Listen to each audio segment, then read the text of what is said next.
Pioneers of Esports podcast. Get ready. We are with the 1994 Sega World Champion, Rock the Rock, Mr. Chris Tang. How you doing, sir? This is attempt 3. First time was Dorion's problem. Second time was my idiot fault. So third time is the charm. We're going to do this shit right. I'm going to cuss, even though we probably shouldn't. And how you doing, sir? Thanks for being here. I'm doing pretty good. I was playing Tetris Effect earlier, and I got level 50. Yes. So if you get level 50, you unlock the retro Game Boy-ish skin. Boy. Yeah, and it's a nice little throwback. I think it's really funny that they use the line clear sound from Atari Arcade Tetris for some reason. Weird. And and then they try to kind of simulate Game Boy-ish sounds for the rest of the stuff. But it's a nice throwback attempt. I appreciate the effort that they put into it. Little nods here and there. Yeah. Especially there was a trophy in there that's actually just Boom Tetris, which I thought was really, really cool because that's like a nod to our competitive Tetris community right there. And to have kind of like our memes be put into a commercially released product is it's nice because all the stuff that we do for these tournaments, for the fans and for the community, I guess people are taking notice and it's getting more recognition, and kids are rising up from the ranks and starting to enter the tournaments and beat down the old guard. So it's getting interesting. Absolutely. Good. And it was kind of exciting this year getting to watch Joseph compete and actually beat Jonas. I mean, you were obviously there. How was the emotion of the crowd? Because you were looking at that direction. It was just off the hook. It was insane. People were just riveted and glued. I didn't know so many people were so invested in it. But I guess, after that 2016 video went viral, a lot more people are paying attention to it, and people are flying out to Portland to view it in person or to compete. Way more entrants, way more people maxing out, much more international representation in our competitors. And it's growing. And what we're doing, I never thought it would get to the point where it is now. It's kind of incredible, and it's a good feeling to see so many people just enjoying it. It's like when we have a big Tetris tournament, it's a celebration of the love of video games, and that's something I can totally get into. It was eerily quiet in the audience. It was like last year was kind of like the fun year, like everybody's having fun with Hauser's outfit and all the jokes, and it seemed kind of fun and loose. This year it was really serious. The tone was completely different, and everybody will probably say how tough the competition was this year, but if you look at the results, almost like 3/4 of the matches were sweeps, and 8 of the top 9 seeds got to the top 8, or 7 of the top 8 made it to the top 8. So there wasn't a lot of upsets, there wasn't a lot of drama on that part, but it was just everybody. There was just a feeling in the room that the page was finally turning, because everybody's what they did, waiting. The way they did the seeding, that's basically a consistency test. If you can max out like 3 times, then you're number 1 seed. Then that's a good barometer of how consistent the player is, and you can almost make your bets based on that, because that's how tough the competition is going. And once you have 2 people, I think next year is the first time we're going to see 2 people maxing out at the same time on the same screen, because what's happening now is people are dying before the other guy maxes out. I mean, the other guy would max out if he were allowed to continue. So in order for this to happen, both people have to kind of max out in the same game at the same time. And then I think definitely the talent pool out there, we're going to see that happen next year or so. So for those who aren't in the know, obviously they're playing the original NES Tetris, right? And so why don't you explain to everyone what exactly a max out means? Maxing out the game means getting all 9s, 1,000,000 points basically. The stock cartridge without a Game Genie only holds 99999. So a big bucket list goal for a lot of players is to max out NES Tetris, because it's really hard to do. And for a while, there were only 1-2 people that could do that. Now there's a few dozen people that can do it, but it's still a very hard thing to do. It's something that sort of gives you like, if I'm really good at the game, I'm going to try to max it out. For me, it's something I want to do someday when I have the time to sort of devote to it.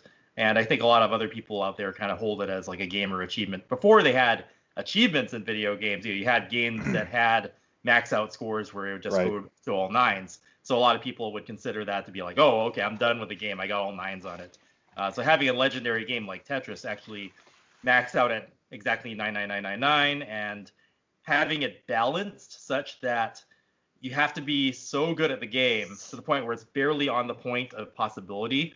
I don't know whether it was a happy accident or whether or not it was programmed intentionally, whether or not they put it in debug mode of some kind that we've never seen and tested it and said, okay, this game is really, balls hard to get 99999, and we're gonna ship it like that because we think very few people will be able to get it. It could be designed that way, or it could have just been a happy accident. We don't know.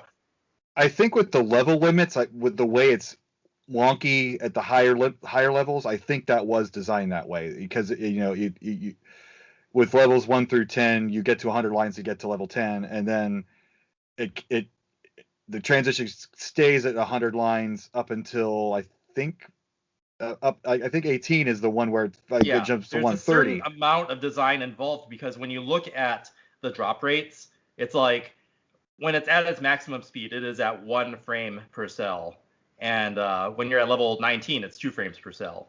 So they ramp it in such a way that someone consciously had to do that.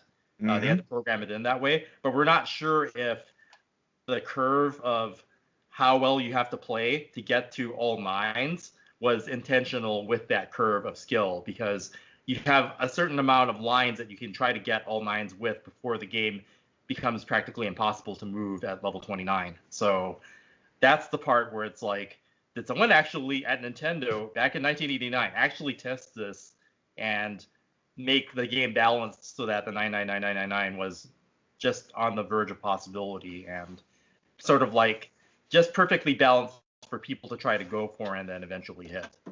Do we know if that was Nintendo's in-house, or was that because there was a Famicom Tetris by Bulletproof Software, which is, if you ever play it, it's god awful. I highly recommend it at least one time. Only one way flipping, and up is rotate. Up is rotate. Yeah, that's right. There's no down. I don't think you can press down, or you have to use a button to press. It's something weird. It's really screws your mind. Yeah, we don't know who did it. So someday we'll find out. I know that either Trey, Adam, those guys were definitely hoping to find who programmed it. Hopefully. So are you kind of giving us a bit of a spoiler? Or are they planning on doing some Famicom Tetris tournament at some point? No, I think they're just interested in finally knowing who the programmer is and being able to ask the important questions, because that game's got mysteries that are really interesting, especially a game that's like a science like Tetris. Absolutely. So, Chris, how long have you been? I know that you've been announcing for the CTWC for a while. How long have you been associated with the tournaments? How did you get involved? And what is your relationship there? Geez, I've kind of been there from the ground floor. When Robin wanted to put together the tournament, he reached out to me. I guess this was back in 2009, and I won't go into like how we ended up talking to each other again after all those years, because we started off as rivals in the NWC, and kind of ended up being friends, but we didn't see each other. The internet didn't really fall into place until much later. So we ended up talking again in 2009, and he told me about the tournament he wanted to run, and I happened to have Betamax videos of him winning in Oakland, and that no one had that. Like, only I had that because I competed in Oakland, and actually that's something we should probably talk about in the next segment. But anyway, we had a reunion of sorts online, and we talked to each other, and he told me about the tournament he wanted to run, and he wanted me to be involved. He came down to where I lived at the time, was Sunnyvale, California, and we filmed some interview segments, and he said, yeah, you should come down and be involved, do something, be an announcer, or if you're not going to compete. And I was like, I don't have the time to get good at Tetris again, but I would like to be involved in it. It sounded like something fun to be involved in. And so, especially because it had something to do with the Nintendo World Championships. And there's something just about what they were doing that felt interesting and cool to me. So yeah, I was sort of in when they were organizing it, when they were making the film Ecstasy of Order, the Tetris Masters. And since I didn't want to compete, I ended up being an announcer. That's great, fantastic. And nowadays, I mean, they've been kind of bouncing around with a few different announcers depending on what round and everything it is. There's a lot of work to go around. Oh yeah, absolutely. Yeah. I mean, you have your regional tournaments and, of course, a lot of different rounds during the actual tournament itself. And I know James Chen is now involved, who he has a love for Tetris that goes. I was really happy when he was interested in doing it. I'm like, dude, you got to get him, because like he's going to add a lot of professionalism and legitimacy to what we do, because absolutely he has iconic voice throughout all of esports, and he knows his stuff. Like, a lot of people know him for being a fighting game announcer, but he is so freaking legitimate in terms of knowing his stuff about fighting games, because I used to read his FAQs back in the mid 90s on fighting games, and he was like the guy that knew all the combos, and he knew all like the really intricate things about fighting games. And I think a lot of times people just know him as an announcer, but I remember him from just sort of like being a known FAQ writer, and that's like a sort of like a predecessor to or kind of like an evolution of game journalists that actually are experts at fighting games, probably even to an even more extreme degree. So he was a great addition to the team, and I really, like, when we first started doing it, I was just, first it was me and like Pat, because Pat was like a YouTube celebrity at the time in 2010, so they thought it would be good to have him there. And then for a few years, I was just kind of doing it alone, and then I think Chris Bidwell, you joined me a couple of years after that, and 15, it was a lot better with two commentators. I think it's just a lot more interesting. Agreed. My contract said like it's like I'm an announcer and a consultant to the tournament, and I must fulfill my duties like or die or something. That's what my contract says. It's hilarious. Nice. I just say that I'd never announced anything before, and in 15 it was such a I mean, they had me with another lady, Jessica Brohart, I believe, and in the early rounds, and I was completely new and a fish out of water and nervous and didn't want the Bucos fans to heckle me too much. That's unavoidable. I've done a few times. I've gotten the hang of it, and I had to go solo for a bit this past time. And holy crap, keeping track of 4 of those screens at one time at level 19 is just, yeah. You got to have 2, and you can't even keep track of everything with 2. But that was my that's what I had to do for I was like 2 or 3 years like that.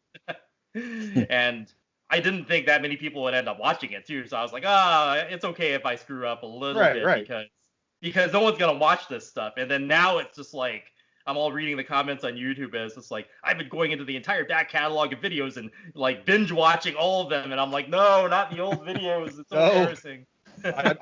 I'm reading the YouTube comments on your shirt. Yeah, right. Tetris. That's a lot of fun, though. I think talk. I mean, that's a good segue though, because everybody says why they keep saying that so much? Why they hammer that meme so hard? It's really not that funny.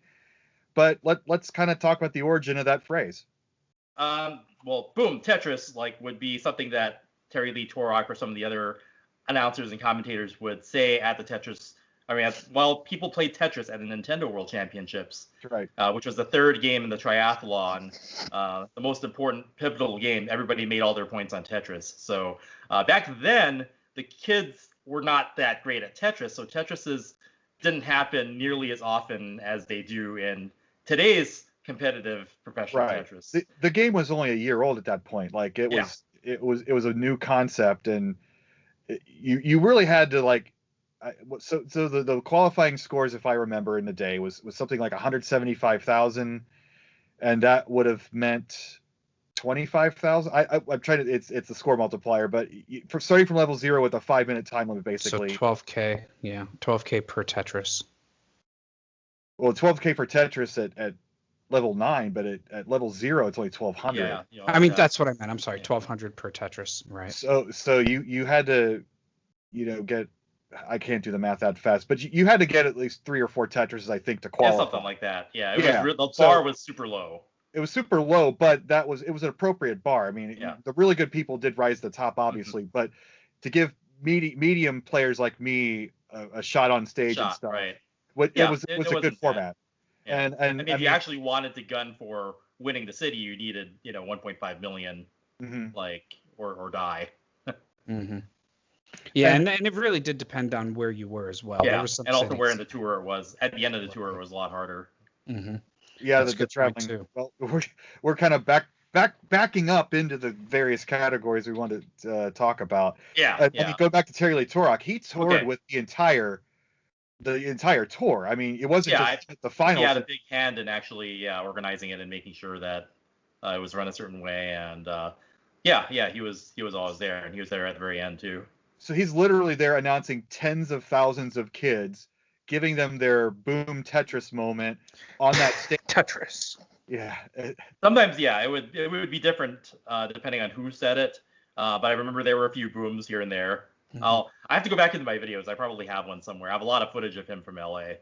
Yeah, some guy asked on a comment about that. And I found a video. It wasn't him. It was another one of the announcers, but he had a very professional voice. And you want to get those 4 horizontal lines simultaneously with a line piece, and there it is. Boom, Tetris. He was like really not into it, but very professional at the same time.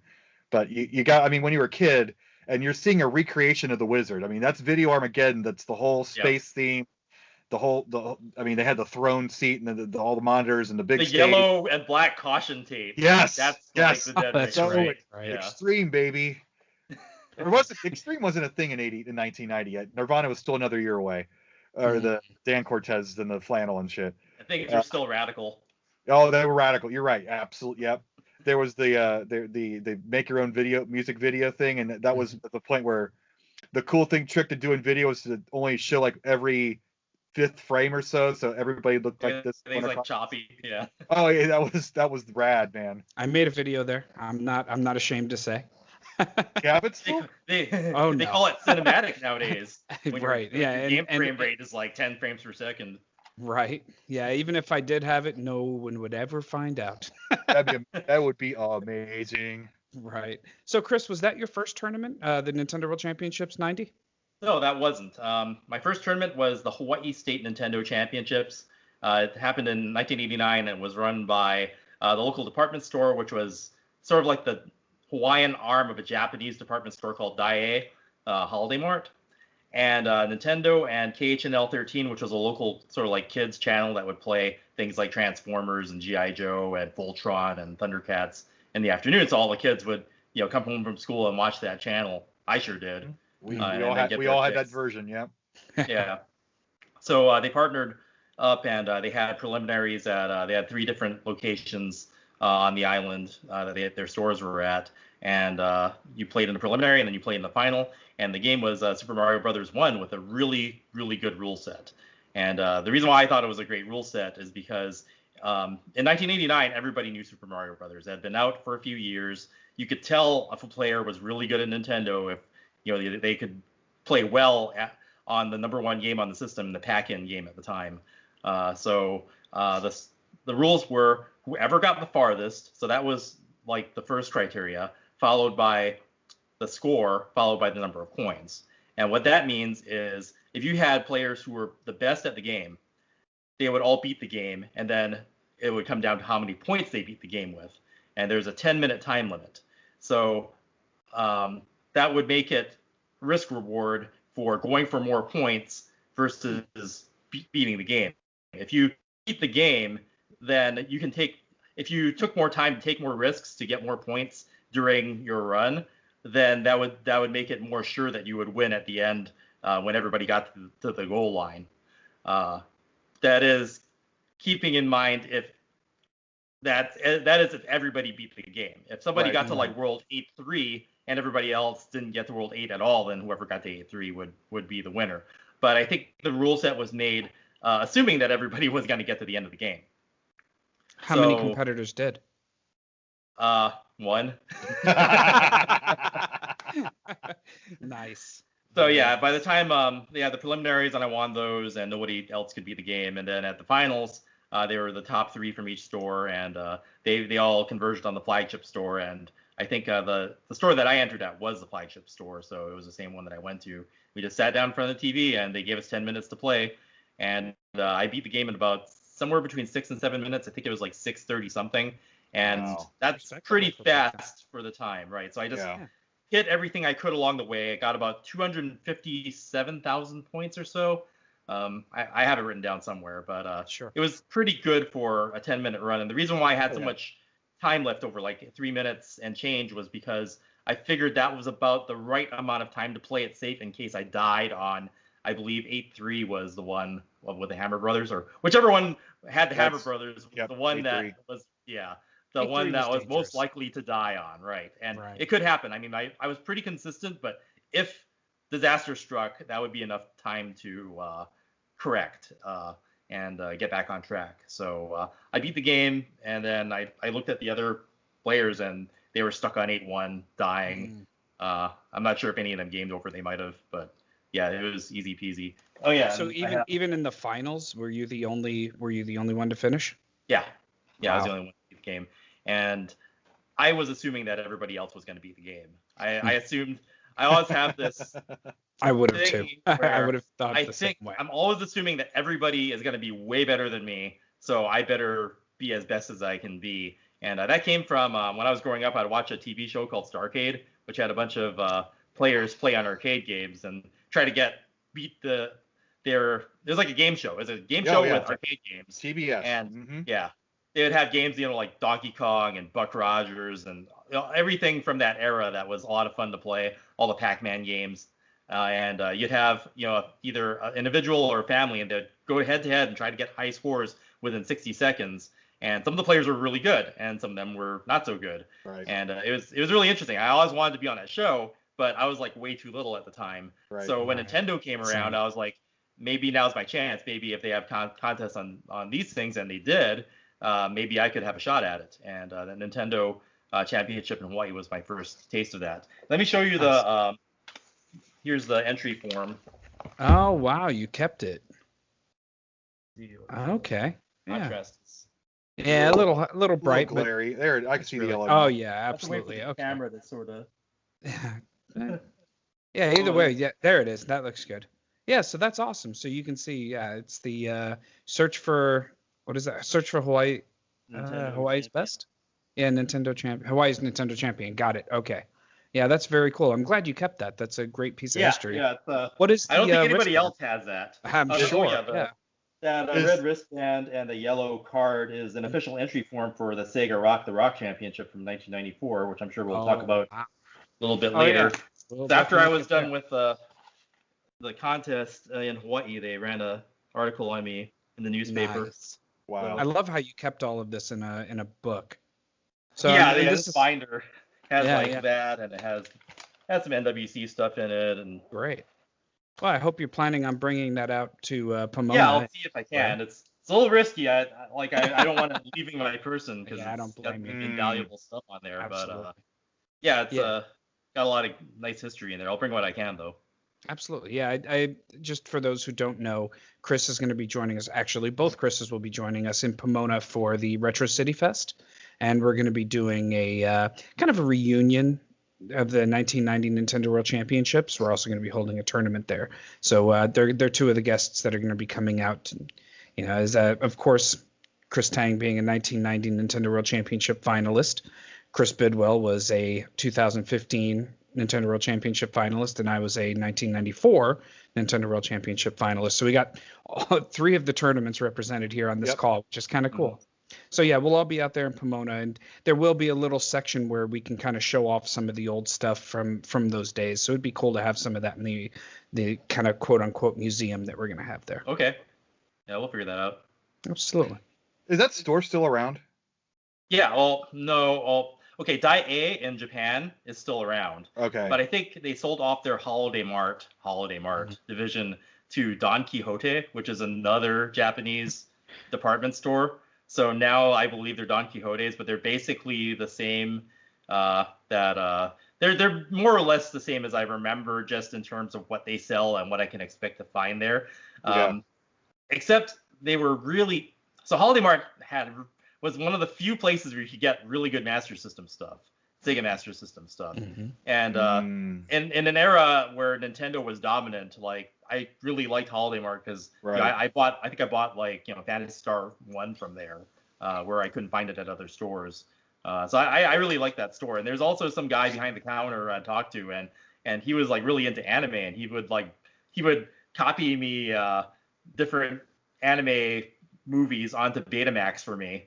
And then you'd say, hey, check this one out, and I'd go home and I'd play it. I'm like, well, I got like some new mecha anime. It has no subtitles, but it was pretty cool. Like, so the people that worked there were pretty cool too.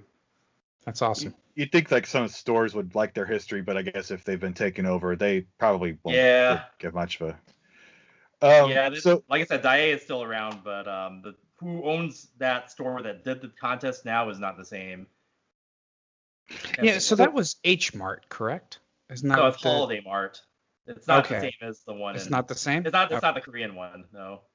Okay, got it. I wasn't sure if maybe once they sold it, if it kind of changed around, because I've seen those around the LA area, but I've never been into one. Nah, its closest real ancestor is Daiei, because some of their stores would have a big Daiei logo on it, and they would have Daieis that weren't Holiday Marts, but the ones that were Holiday Mart were kind of more of a, it's kind of like a Japanese Mart. I mean, it's got the word Mart in it. Got it. Kind of saying that you grew up in Hawaii and it was the crossroads of American and Japanese culture. You obviously huge Japanese influence there. So I just kind of wondered about, did you get any early access to Famicom stuff? Because there's always a good 2 to 3 year difference between what they got and what we got back in the day. There wasn't any worldwide releases. And Nintendo didn't become a real big thing in here until 87, 88. Like that. Yeah. It was a slow burn with the test markets, and then 86. You started to hear the buzz, and then by 87, 88, then it was like the explosion. So it took a while. Whereas by 88, Nintendo was an old thing, and PC Engine was the cool thing in Hawaii. Let me go into that, because I had a very unique experience growing up in Hawaii. So my dad actually got me the test market Nintendo entertainment system from FAO Schwartz back in 85 when it first went on the market. He had some inside intel, like I guess he had some business associates kind of thought that it was like going to be a cool thing. So he got it for me, and when I got it, I didn't even know what it was. I had never heard of it. I looked on the back of the box, and it had pictures of the games, and I'm like, that screenshot can't be real. That looks just like the arcade game. Like, how a game can't look like the arcade game if it's a home system? So then I played it, and I'm like, oh my god, this is exactly like the arcade game. Like, I don't know what these like controllers are, like these little rectangles, but it reminded me of those old Game & Watches, except a little bit bigger. That was the other thing that was just like, other people didn't know what it was, but I had Nintendo Game & Watches before, so I knew that they had the capability to make something like this. But yeah, the game blew me away. I'm like, wow, this is like an arcade game, like at home. But I didn't realize at the time it was switched around, and they were actually putting home games into their arcade cabinets. So it made me think that I was playing arcade games at home, when the truth was the other way around, and they were Famicom chips inside of arcade machines. So anyway, that sets up this story because I had one of the earliest Nintendos around, and those systems have a difference that a lot of people don't know about. Okay, so I was in Hawaii. It was I think I know where this is going. 586, and I've got friends at school who have Nintendos by that time, and they have normal games, and then I have friends who have relatives in Japan and Hong Kong, and sometimes their relatives would bring them back games from abroad, and they try them in their system, and then they turn on their system and the light would blink on and off and on and off, and they'd say, man, this game doesn't work. Wonder why. And so I was like, really? I don't know, let me try it on mine. So I borrow it from them, and I stick like this bootleg ass Macross for the Hong Kong Nintendo Entertainment System. I think that's its actual name if you look it up. Yeah. Yeah, I click it down and I turn it on, and boink, Macross. And I'm like, dude, it totally works. I don't know what you're talking about. And they're like, what? Why does it work for you and not for anyone else? I don't know. And then the same thing happens. There's this like Honeybee adapter, and they have the hottest game in Japan, Dragon Quest 3, and like, it's a totally different kid, right? And he tries it on his system, and it blinks on, blinks off, blinks on. He says it doesn't work. I'm like, all right, man, I'll try it this time. Plug it into mine, boots right up. This this RPG. I'm like, I don't know what this game's about, but after your dudes die, you pull around coffins. It's totally morbid. I'm like, who does that? Like, your friend dies, you're gonna pull around their coffin around like behind you, like wherever you go. It's kind of weird, but So that was my first exposure to Dragon Quest 3. And the funny thing about this was whenever my friends would have these games that didn't work on their systems, but they worked on mine, they just let me keep it. So I got all these free import games. And I remember when one of my other friends got Double Dragon for the Famicom, I plugged it in and I popped it in and it worked for me, and it didn't work for him. And I thought the game was a bootleg because it was so terrible. I'm like, I can't even do all my moves. How come I can't do the elbow? Where's like all the stuff from the arcade? It's like, this has got to be a bootleg. Yeah, and then I looked at it, I'm like, okay, this is a bootleg. And I found out a little bit later on, like when they announced. See, the thing is, it was so far ahead of the U.S. release, I didn't even know until I read in Nintendo Power that they held back your character with that stupid like EXP system where, you have to like beat up a bunch of like peons for 2 hours in order to get all your moves. So that's how I found out that was actually the real game.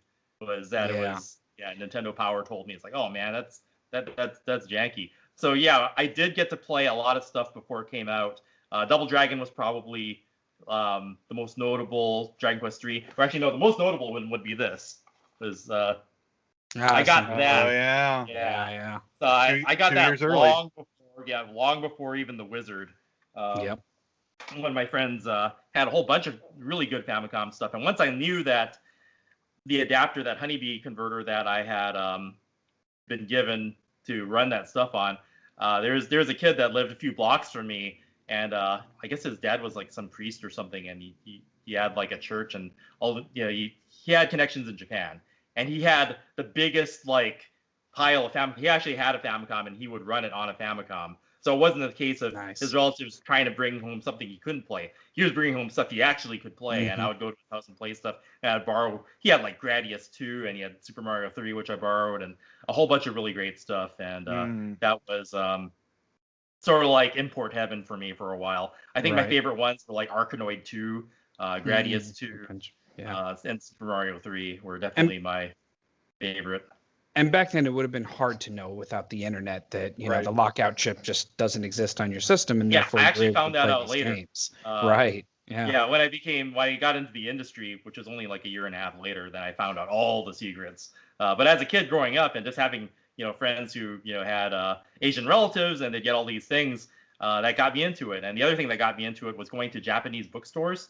Eventually, I got curious as to what more about what they were playing. So I would see these magazines, and they would have Japanese games on the cover, and I kind of learned Japanese by reading those. Like my first words that I learned were like Famicom. All the magazines started with Famicom this, Famicom that, and then That's Mario and then Dragon Quest were all like the first words that I learned how to read, because every magazine had them on there.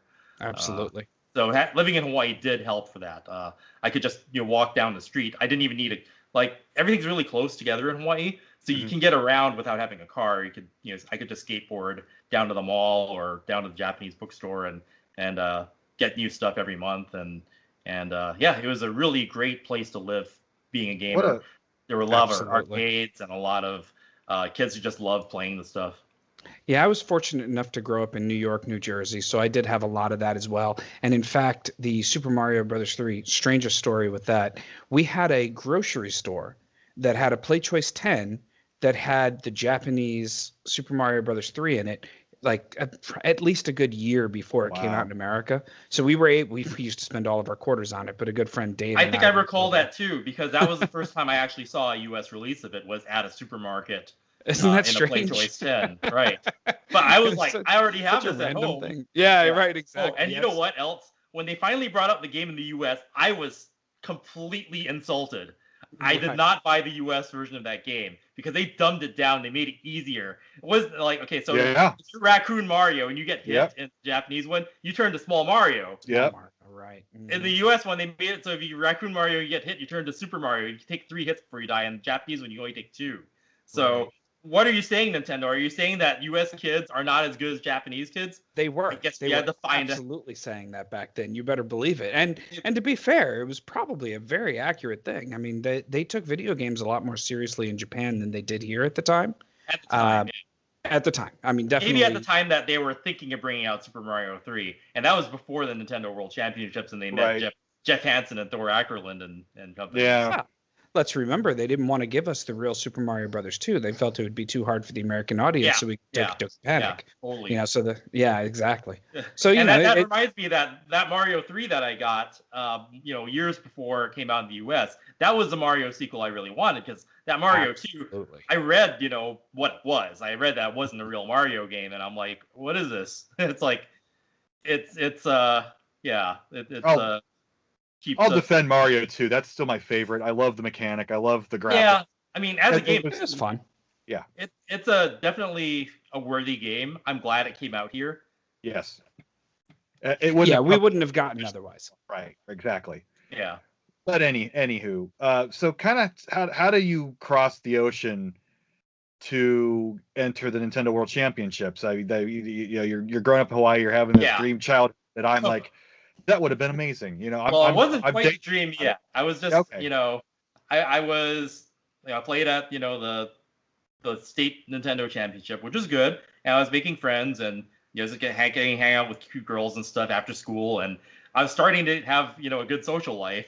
But then my family has to go and move to California because my older brother ends up going to Stanford for college, so they move everybody over there. I'm like, great, now I'm going to lose all my friends. So I begrudgingly have to go to California, in 1990, and I have to start at a new school, and I don't like it. I'm really upset and not happy having lost all my friends. So I guess I sort of secluded myself and played my PC Engine all day, and then I found out about the Nintendo World Championships somewhere along the way there, and I did make friends here and there at school. It's just it wasn't the same as in Hawaii, and I think I was just getting my roots there, and I was uprooted at the time. So I ended up in California kind of against my will, and having things like game tournaments and game companies in that area was something I didn't consider at the time, but that's kind of like made it all worth it in the end, having to learn everything all over again and sort of have to make new friends and stuff like that. So I should probably talk about that then, right? Well, I guess, I mean, like, I first heard about Nintendo World Championships and Nintendo Power, like most people. Yeah, that's how I found out of it, too. Very, very sparse coverage. I mean, an article here, a giveaway about the gold cartridges there. And by the time in the fall of 1990, I thought it was already over. And then I heard on the news that a stop was coming to Cincinnati. It was one of the late stops. So I went to that one, but the Midwest, I guess, didn't get a lot of the touring players like you did in the West Coast.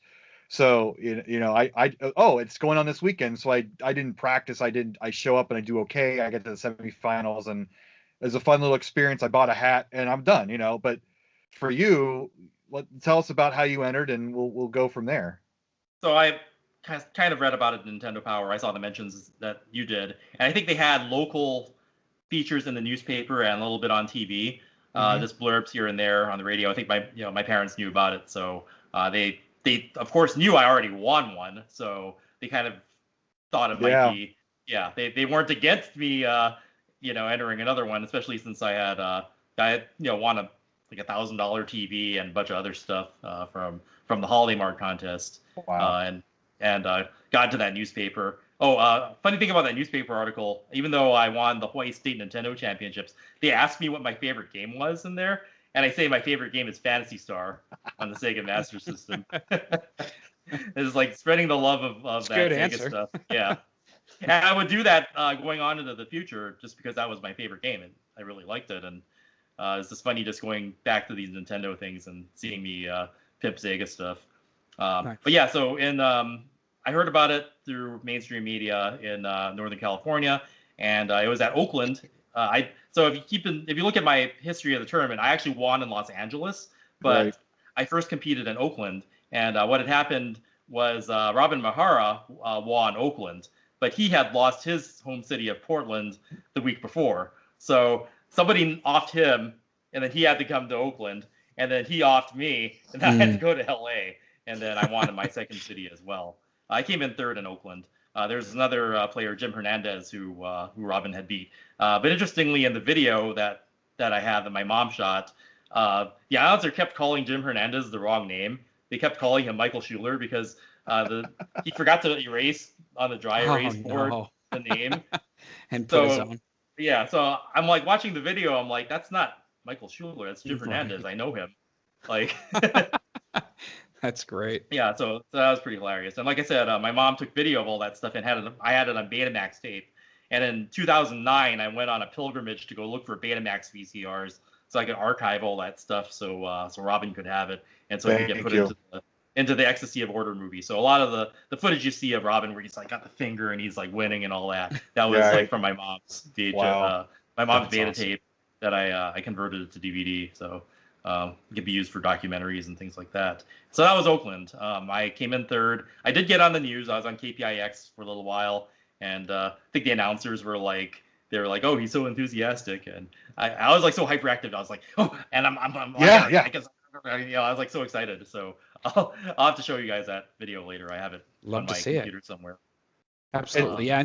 And just so you know, from a personal perspective, I definitely thank you, and I'm sure Chris does as well, because we kind of consider ourselves archivists, and like we like all of the historical. This is kind of why we're doing this, right? We like to hear all of these stories, to archive them and chronicle them. We want the oral history is I guess the best term of it. Just sitting around shooting the shit, and that's how these good stories come out. And if we don't do it, Nintendo's certainly not going to do it. I mean, they barely recognize the 1990 championship. If it weren't for the collectability of the cartridge sitting behind Dorion, we would have never had a 2015. We would have never had any of the other years.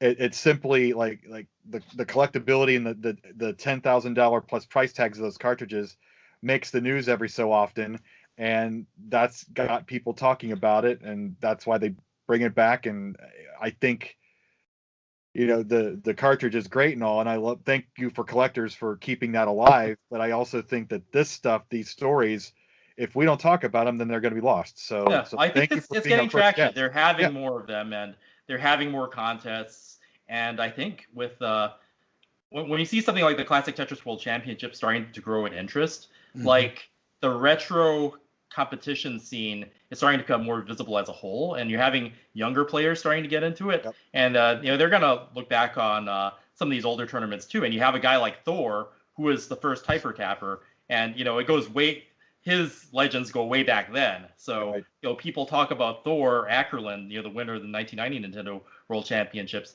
in a context of today, because today's best players are up and coming hyper tappers like he was. Right, way ahead of his time. Because they're really, I mean, it had been years before I even heard about anyone else who had the ability to hyper tap. So it's actually really impressive to think about. Yeah, and the movie Ecstasy of Order, it shows that clip of him where you can see him moving the piece, and his thumbs are like going like that, and the pieces are going like that and like that, and it's like that's not how you normally play the game. Right. So even back in 1990. So you could tell when you met him. I mean, tell us about the finals. Like, are you fraternizing with the other competitors? Or are you kind of nervous? You seem to be the more exuberant Robin type. remembered me. Robin remembered me, and he was super nice. Like he kicked my ass in Oakland, but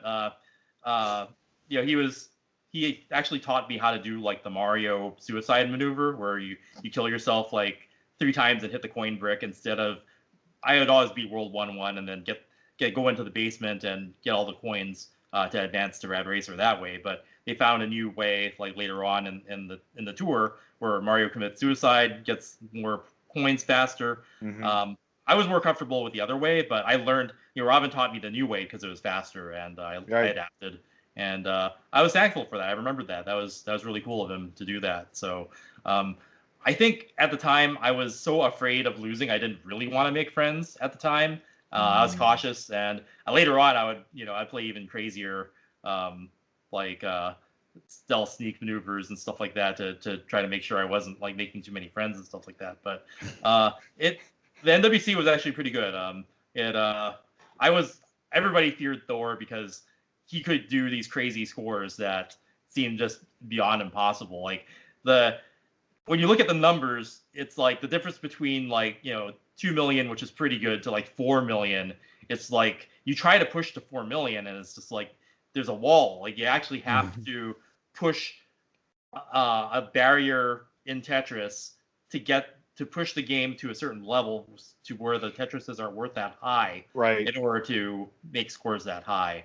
And at the time, we didn't know all the mechanics. But back then, I was like a 2 million player. I could get like 2.4 at best, but I was about 2 million consistent. And hearing about 4 million is just like, how's he doing that? Is he cheating? What's he doing differently? Does he memorize the pieces? And then like later on, we find out that you can actually memorize. But Thor wasn't doing that. No. The Thor technique was actually the hyper tapping and being able to move the pieces faster than anybody else, and that made the difference, and it's making the difference even in 2018 now. Yeah, the ability to play at the top of the screen was what really set Thor apart from everyone else. His hyper tapping allowed him to play at a higher area, which meant that his pieces would just fall faster. Just gave him a little bit of a competitive edge. There was a big rumor back then, and it was one that I believed for years, that Thor had memorized the Tetris pattern by recording the actual game footage. His father would record him playing, and then he'd go home and study it. And the fact is, he didn't. If you go back, but somebody was actually memorizing the pieces, because I think they were autistic and they were able to do that. So there was this, I can't remember who it was, but one of the kids was memorizing the pieces, and some games, like if he had any variation in Rad Racer or Mario that would throw off and change the pattern, like his scores would vary wildly between like 2 and 3 million and nothing, and that was the difference. Yeah, that's unreal. Because it would throw off which pattern you got. Yeah, and for those who don't know, the pattern that you get in Tetris is based on the score you get in Super Mario Brothers 1. So if you get, a lot of people like the 10-3 or the 10-4 pattern. So if you get 10,400 points when you complete the level, you'll always get the same Tetris pattern. That's how the world record's been achieved, by the way. So it's kind of it kind of sucks that it's not a true random cartridge. Sure. But nobody was ever going to figure that crap out over a summer tour. So I mean, it did the job just fine. Yeah. It wasn't until we had the cartridges in hand that we figured that out. Yeah. I mean, that was like decades of, going into the code and seeing how things worked. Yeah. Yeah, I think back then the way that we found out, it was actually because so one of the advantages of living in the building that I lived in, we had a lot of gamers that all played together, and so we were always pushing each other and always trying to beat each other's records and everything else. And we got the Mario run down so well, like even when we were playing in the actual NWC, we had that Mario run down to where we were always getting the same score in Mario. And once we had the cartridges, I believe when we were playing on Dave Lopez's cartridge, we would just play it hours and hours every day. And we eventually said, wait a second, this is the same pattern. It's the same. Those S blocks came out at the same time. So we actually did figure it out back then. And that was how that rumor started, that other people had figured it out, even though they didn't actually figure it out. So tell me, go ahead. Go ahead. Let's just fight over who's going to ask. Let's figure out who's going to ask the next question. So I guess if you watch your game developer conference video, which is fantastic, everybody take a watch, because hearing about Primal Rage 2 it's an amazing story. But you get discovered by the industry in 1990, and you're like you're 15, 14? No, less than that. I won't say how young I was, but the labor laws may have been broken. No, but that never happens in video game industry. But okay, so one perk of getting my ass kicked by Robin Mahara was it sent me down to LA, and in LA I met a guy named Mike Klug. I actually have his video game Hall of Fame card there. Very cool. We're both inductees in the International Video Game Hall of Fame. I got inducted last year, and he got inducted just last month. So he was playing up in Oakland, and he didn't win, so he went down to LA, and I went down to LA, and I didn't hang out with him when he was up there because I didn't know him yet. But when I ended up in LA, I did hang out with him, and I found out where he was from my area, and I was like, oh, okay, I should have known you sooner then. I should have seen you in Oakland. So I ended up winning my first city, or not my first city, but I won the first week in LA. And then I came back the second week and hung out with him some more. And at the end of the contest, like, he didn't tell me where he worked or anything. He handed me his business card and it said Tengen. And I'm like, Tengen, like Tengen Tetris. Oh, I love those black cartridges. Yep, that other Tetris, huh? Yep. So yeah, I mean, I first played Tetris was the Atari arcade game, and then I played the Tengen version, and then finally the Nintendo published version. So at the time, like meeting somebody who actually worked at a game company, I was like a kid at the time. I was like blown away. Exciting. I'm like, that yeah, it was super exciting. And he said, come on into the office sometime. So within a week of me being at that Los Angeles, second week of Los Angeles, I was working at Tengen doing odd jobs and sort of learning the ropes as sort of like a jack of all trades. I guess you could say I was a product analyst. That's what they would call it nowadays. Well done. Because, okay, I would do game counseling. So I'd read Nintendo Power and, they'd have the agents in there and they'd say what their favorite games on and the kinds of games that they would help players on RPGs or action games and stuff like that. I would read those and I'd be like, wow, I wish I could work for Nintendo. I wish I could answer the phone all day and help players beat the games. Especially when I was in school, I would help players. Players would pay me to play their Zelda 2 and get past the dungeons that they couldn't pass. So I was already kind of like this weird professional gamer kid. Wow. From the Nintendo Championships and kids letting me borrow their games so I could get them farther and stuff like that. So I was already doing stuff like that. But being a game counselor was sort of like, oh, I wish I could do that. That's a dream job. That's something that, that I would really like to do. I'm sure a lot of other kids who read Nintendo Power wanted to do that too. So one of the things that this department did, Mike Klug was ahead of the game counseling and product testing and things like that. A lot of consumer division type things, localization, and sometimes they did development stuff too, and that's kind of how I got into that part of it. So I would answer the phone, we'd get game counseling questions, especially on games like Gauntlet, where people could get stuck. Anything that you can get stuck on would be something we'd get a lot of calls on, or games that were just hard. So I would do that. I would write manuals for some of the games. So there's games like Rampart and Gauntlet 4 that I wrote the manuals for. And then I would write reports on games that we'd have in for licensing, because a lot of people wanted to get their games published, obviously. And Tengen on the NES was kind of a bad situation. Like, they were making unlicensed games. But on the Genesis, Tengen was super powerful. They were in all the stores. They had high distribution rates. I would say that Ms. Pac-Man might be top 10. One of the most widely distributed Genesis games of all time. It was $10 cartridge, bargain. Everybody loved Pac-Man. That was a great idea. Great. Well executed, great value, really cheap to make. Like, the ROM size on that's just like tiny. And one of my friends, Kiyoshi, who I work with now, he would be at after I left Atari, he would still be at Atari, and he'd hear like the financial reports and stuff. And he said that even I left the company, Ms. Pac-Man and Genesis was still turning a profit.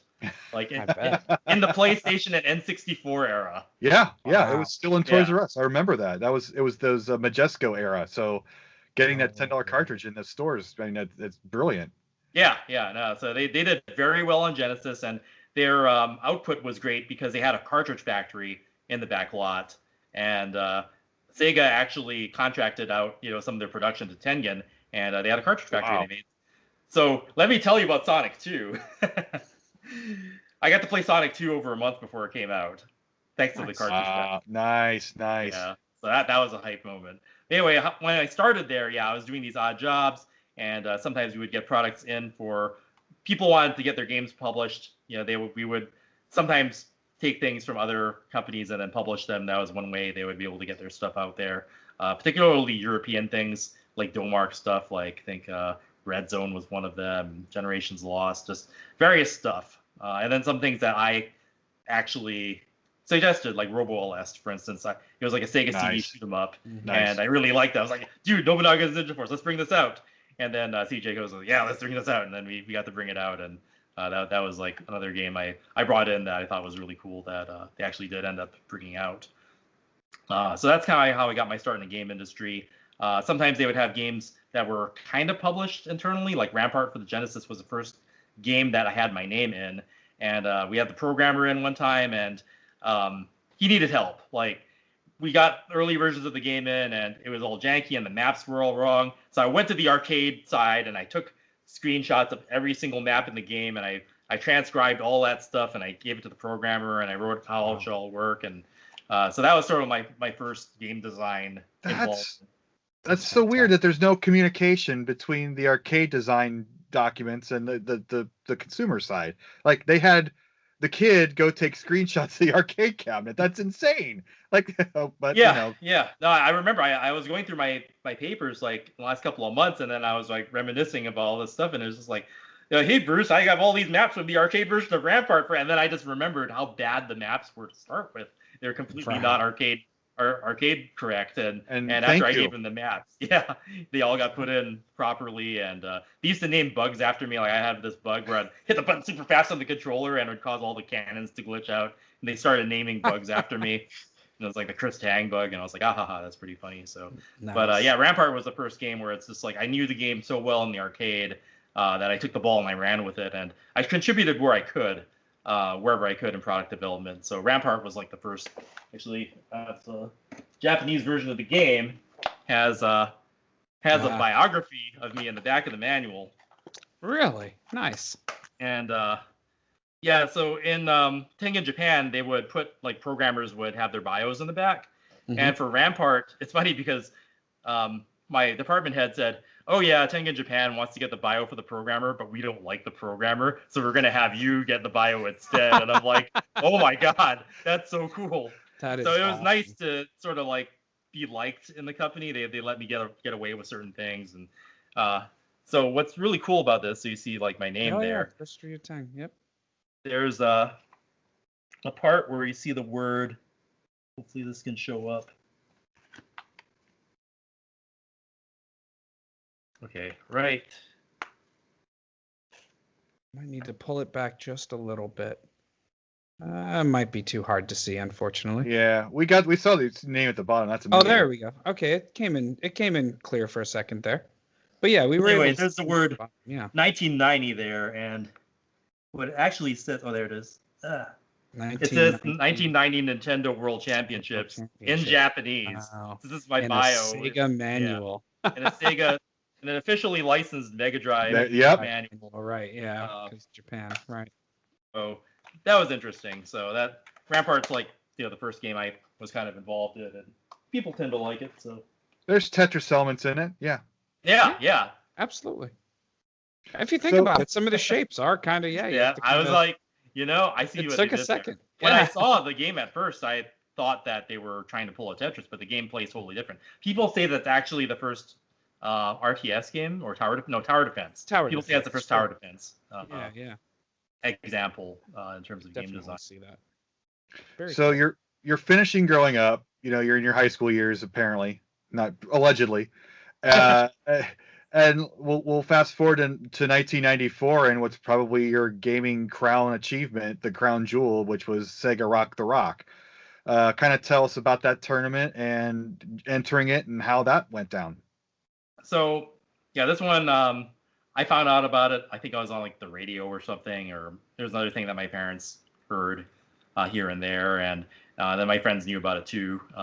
So after the 1990 Nintendo World Championships, I met Mike Klug, who I showed that card for, and a lot of the other people that were working at Tengen were also these really hardcore gamer people, and I knew their names from the backs of the EGM magazines because they would have high scores on it. Like there was Jeff Yonan and Jim Hernandez were two of the names that I knew really well, and I ended up getting to meet them because they were popping in and out of Tengen, same as I was, working on stuff, and they were my friends. Like in Hawaii, my friends were the kids at school. In California, after I moved, since I had started working at Tengen Atari so quickly after, all my new friends were these hardcore gamer people that would go to these tournaments and would have sleepovers and would stay up all night trying to beat like hard games and stuff. And my job would be to go work at a game company. And for high school, I would go to this independent study program. I just have to turn in my homework once every couple of weeks, and that was taken care of. Wow. So now I really felt like I was kind of like living the dream because. Heck yeah. I reading a high score record holder in the back of the magazine, and then walking into his kitchen, and he's got a Life Force arcade machine, which was like my favorite arcade game of all time. Wow. It was like, oh my god, that was like the coolest moment like ever. And eventually, it's funny because I own that arcade game now because he he traded it to me for a PC Engine Super System card. Oh, nice. I know, that's like one of the best trades ever. So, Yeah. But yeah, it's totally worked out. And yeah, so growing up and making these friends, these people knew about these tournaments. They had talked about like a TurboGrafx tournament that they had been in that I had not seen.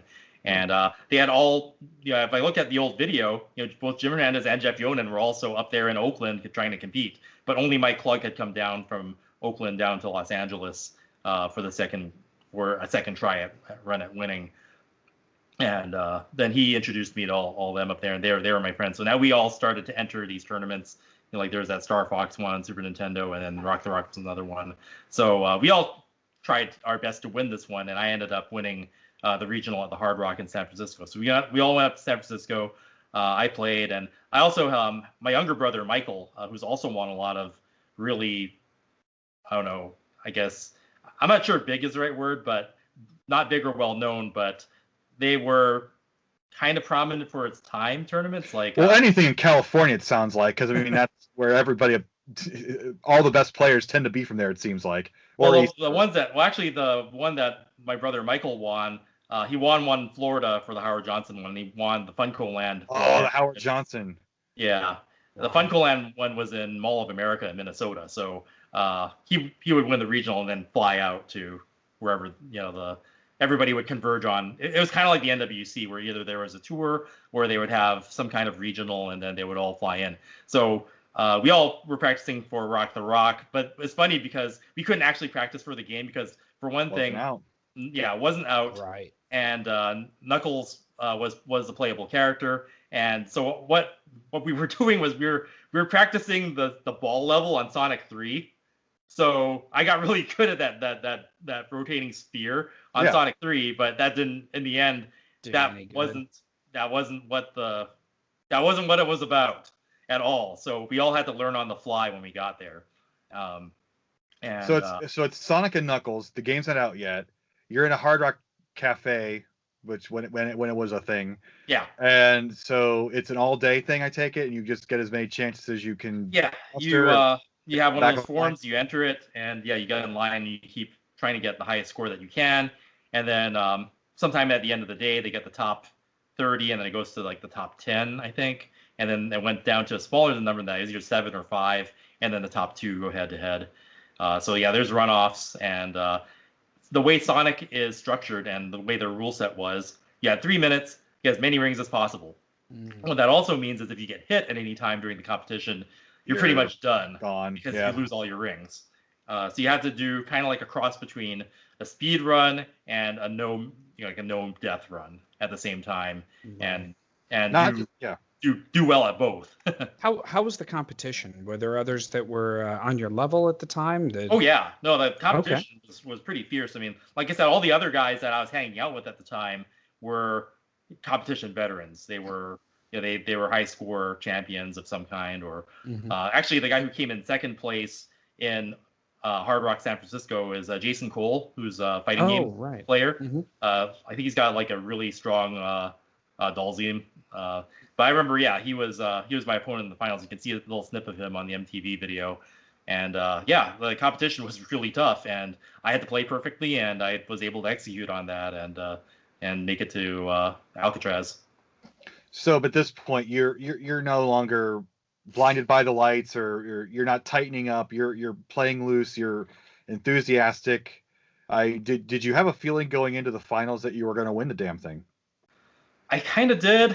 There was just something about it. There was, I don't know. I felt that the experience I had at NWC made me a lot smarter as a competitor. I played Street Fighter 2 at Golfland like every day after work. So I had a lot of really battle-hardened experience playing Street Fighter tournaments all the time and doing really well. In fact, the very first Street Fighter 2 tournament sanctioned by Capcom that there ever was at Sunnyvale Golfland, I came in third at the very first one ever held. I still got the trophy for that one. And Thomas Osaki came in first. So a lot of other people, talk about, Tomo Ohira and some of the other guys that are from that old guard. Like there's even an older guard than that. Before that, right? Yeah. Before before Tomo, before some of the other names, John Choi. Yeah. Some of the Choi Boy, Valle, all of those guys. Valle, yeah. Yep, Before absolutely. that, there was Thomas Sasaki, and that was like at the very beginnings, like before I haven't even heard that name in so many years. It's actually wow. Yeah, I had to look it up online, and then people would just talk about him as like a legend who would just come up and he'd destroy you, and I'm like, yeah, that was him. It was cool though because he beat me at that one, and then another arcade called Keystone had a tournament not too long after it, but they actually had a big cash prize, and I beat him on that one. So we went back and forth.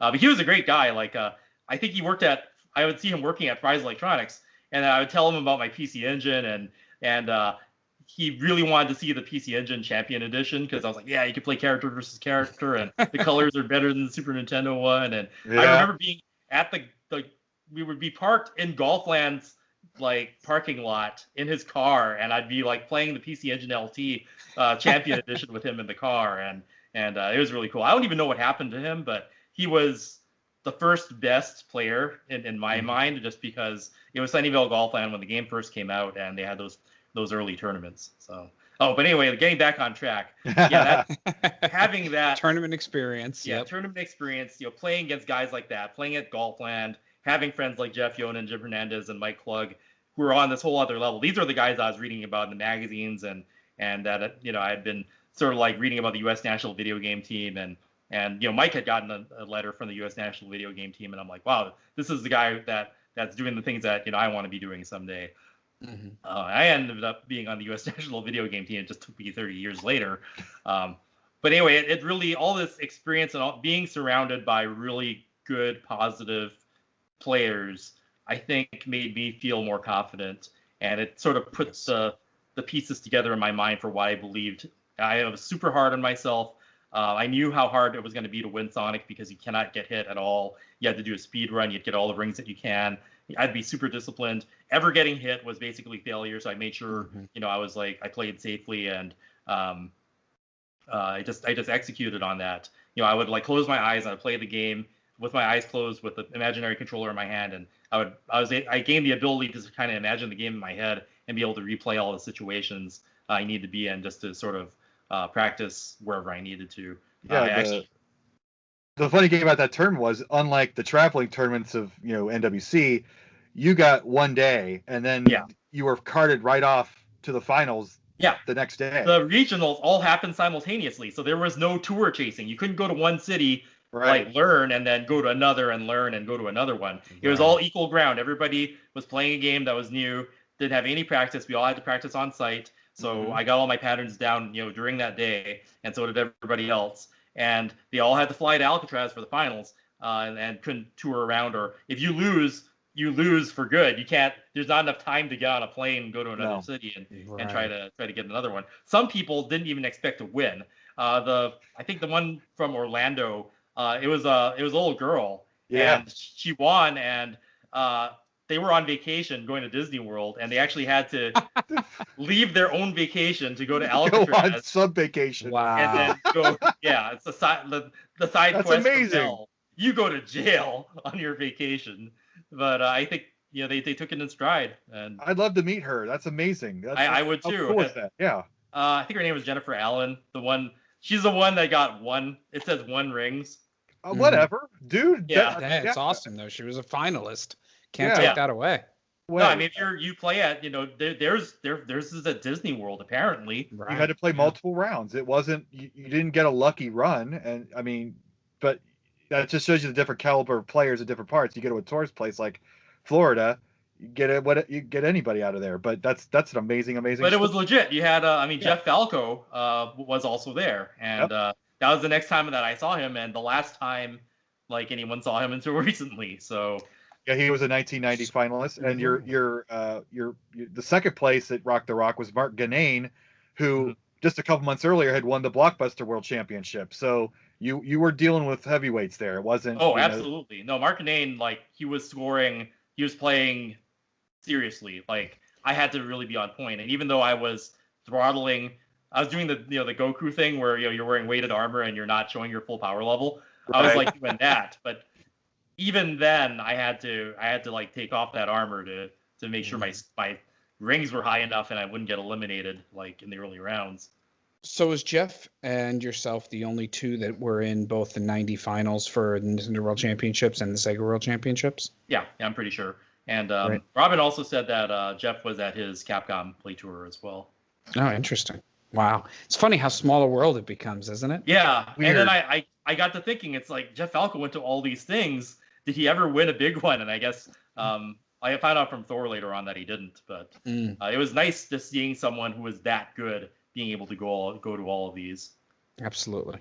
It's like that tennis player that never wins a major title but goes to all the tournaments. You know, they exist. They put the work in. Yeah. Yeah, definitely talented enough to do that. I want to say there were only 2, maybe 3. I believe there were only 2 that were in both the 1990 Nintendo World Championships finals and the 1994 Nintendo World Championships finals. And one of them actually won 94. So it was Mike Iorosi, who was a finalist in 90 and won 94. And then there was Dave Lopez that was a finalist in both 90 and 94. I don't know if there was another one. So that's actually pretty impressive to think about how small a pool of players you have that were actually able to pull something like that off. So that would put Jeff in a very, very seriously small number of players in the world that were able to compete on that level in multiple tournaments of that size. Yeah, there's me. Yeah. Right. Well, yeah, and you won the Sega World Championships while also being a finalist in 90. So, I mean, you are absolutely correct in saying that small pool of players definitely applies. Yeah, and I think that, losing to Thor in 90 made me good enough, made me want to be good enough to pull that off. I think it really upped my game and made me see that I needed to be a lot more serious about how I practiced, and it made me a lot harder on myself how I did everything. And I'm sort of like a super perfectionist when it comes to playing stuff now. So Chris mentioned, just real quick, we can come back because I do want to know a little bit more about the finals of the Sega World Championships. But Chris had mentioned the Blockbuster Championships that had happened before that, and also before that would have been the Star Fox Challenge, which I believe you said you were in as well. How did you do in those, or did you enter the? Yeah, I got Star Fox. I got the jacket. So nice. Yep. So you were there too. Yeah. And so funny thing, I got my best score. It was an accident. And I found out later why I got the highest score. So you know how you fly through the game and you get the power up and you get the double shot and you kill stuff a lot easier. Mm-hmm. On my screwed up run, somehow I didn't get the double shot. I stuck with. Wow. I messed up and I got the single shot, and for some reason I just played it and I got a much higher score. And I'm like, the hell? So I didn't expect to win. I didn't expect to get a jack in the mail. I'm like, I screwed up. Someone's gonna do better than me because obviously I screwed up. So what I found out later on was that it was the frame rate of the game that slows down when you have the double shot. Have the double shot? Ah. So if you have the single shot, the game runs at a higher frame rate. I scrolled the level further than anybody else. You get to that third level, that bonus level that just cycles through constantly, and that you just point press there basically. That's wow. All I know is I scrolled it further than most other people did because I had the skill to pull it off with the single shot. With the single shot. Even. But I didn't know that at the time. I didn't find this out until years later, that the frame rate of the game slowed down big time when you had the double shot and you fired fast. It's those 2 extra polygons for those extra shots. Yeah. Right. Yeah. So I did win my jacket, but it was kind of by accident. But I think I still needed to have the skill to do well with a single shot. No shame in that. Yeah, no. The instinct is not to go for the single shot. It's just that had I known that as a valid strategy, I could have probably practiced for it. That's actually interesting. I'm actually curious to see what that would be like now. I wonder. I'm sure that somebody had to have taken the world record. I'd be curious to go back and look at what their strat is. I'm sure that's got to be on YouTube somewhere. Yeah, I mean those cartridges are floating around out there. Right. Exactly. Absolutely. All right. So then let's go back. Yeah, Blockbuster. I missed Blockbuster because I was still in Hawaii for most of '94, and then I came back. I was in my career, I had wanted to go back to Hawaii to finish high school for social reasons. Like I said, when I moved to California, I was kind of uprooted, and I was like, I missed like hanging out with girls and having fun and taking Japanese courses and things like that. So I got to do that for my senior year, which was 93, 94. And that was kind of like a break that I took between working on. There was a fighting game called Cyberstorm that got canceled at Atari. And when I came back, there was Primal Rage waiting for me. So that when I came back from, it was like late 94 that I came back, and I was able to start working on Primal Rage and enter Rock the Rock. But it wasn't early enough for Blockbuster. Got it. Makes sense. All right, so then walk us through the finals. What was your experience like at the Sega World Championships finals? So you're talking about at Alcatraz, where there's yeah. So yeah, they had all the regionals winners flown in. A lot of them were jet lagged. There was this breakfast where they were all sitting around, and I have home video recording of this, by the way. I got to show that to you sometime. It was actually filmed by the Oakland adult winner, Mike Perring. He was one of our friends that we all hung out with. Like I said, a lot of us ended up meeting each other after the fact, and he was one of them, and he helped me record stuff. And there's this breakfast where they're saying the names of the champions from each city, and they're all coming up, and we're all scoping each other out. And I got my eye on the Japanese guy because I know those Japanese players are probably pretty good. And there's just people from all over. There are people from Brazil, France. Yeah. Yep. It was. So for back then, this was truly a worldwide championship. Like, I don't think they had ever done something like this where they would fly in people from other countries after you win a regional. And that's expensive. Like, no company in their right mind, unless they've got tons of extra money, would ever do something like that. Right. 94 is peak Sega. Like 1990 was peak Nintendo. That's why they went around the country in a tour. Yeah. They didn't do it from actual other countries. Even though they called it the World Championships in their header, like they didn't actually fly people in like Sega did. Yeah. But Sega was for real. Like they actually had like you look at the MTV footage, the dude's at Joypolis in Japan winning his Sonic 3 thing, like in his regional, and that was pretty cool. Like to be able to actually see who the best in the world at something is. But yeah, that was Sega in 1994, the very height of their success. I would actually say that Rock the Rock is that exact moment. If you want to see Sega at the height of their market dominance, that was all of the evidence is right there. They put all millions of dollars into Alcatraz Island itself. They made a deal with the city to revitalize the island and to restore it and to turn it back into a tourist attraction and to give it that marketing push, with the TV special and all that. So there was that, and just all the media that they had. They flew in all this media too. It was just crazy. It was a great thing to be a part of. So the finals. Go ahead. I was just going to say that anybody's watching this, if pause it right now and watch. It's on YouTube. The MTV special. It is the most 90s 30 minutes video you'll ever watch. All the 90s clips. Music. Yes. Yeah. Bill Bellamy. And if you notice, our little theme jingle I put together as chiptune versions of Right Now and Self-Esteem, which is what they played the moment you were winning your championship in 94 as a tribute to you being our first guest. And it's a nice little, it's a little Easter egg, I guess you want to call it that. Nice. But it's so, you can't make TV like that anymore. Like you would be sued for the music clips alone. And back then they got to use that for free, and that was the MTV of the day. Like it was amazing. And you were enthusiastic, and you win your title, and you're more game. It was great because you look at the 90 clips of they interviewing Jeff Hansen. He's like, so how's it feel to win, bud? Good. Right. So we finally get some personality into this. We stuff. love you, Jeff. Yeah, we do. I can't wait to talk to Jeff. But it was, and I'm going off on a tangent. But watch that clip, and see young Chris Tang at his peak, at his video game career, totally into the moment, and everybody's cheering, and Daisy Fuentes is flubbing her lines. And that was it, Daisy Fuentes. Right. But